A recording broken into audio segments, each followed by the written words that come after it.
Hi, I'm Pete Boyd and I'm here to talk to you about this book which I wrote with my colleagues Barry Hymer and Karen Lockney. It's called Learning Teaching, Becoming an Inspirational Teacher.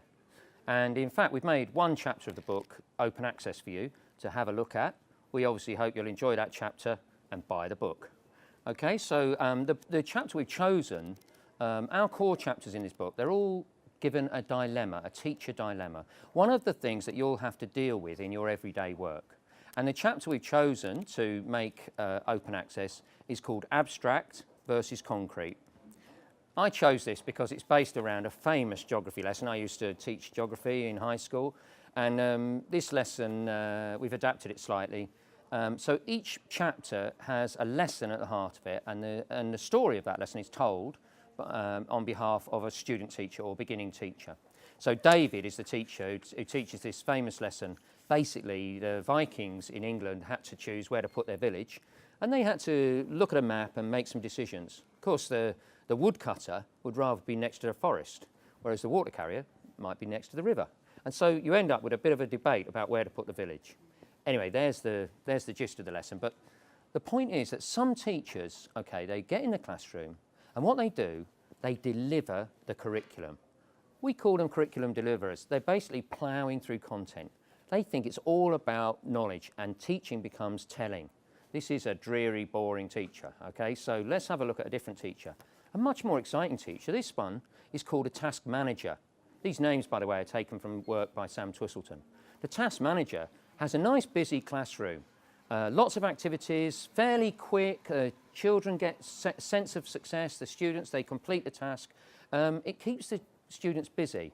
And I admit, when I was teaching in tough comprehensive schools in Bradford, in the north of England, I did use that kind of task management in order to keep my behaviour management going, you know, because the children were busy, they didn't have time to muck about. But there's a problem with that.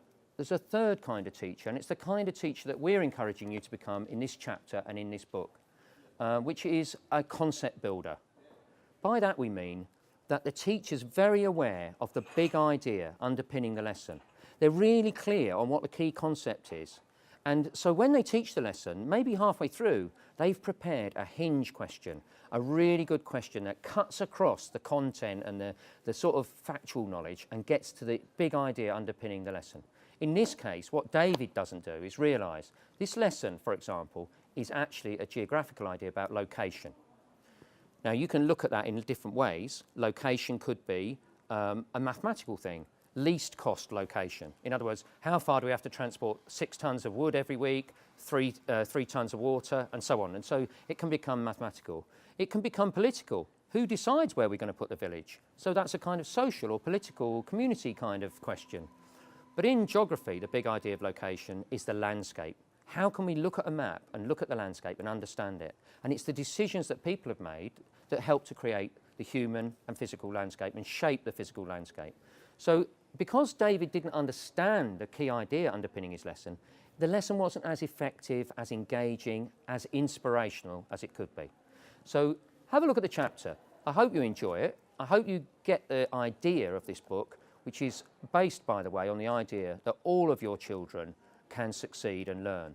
If they practice at the edge of their current ability, they will get smarter. And that's one of the underpinning ideas underpinning the book.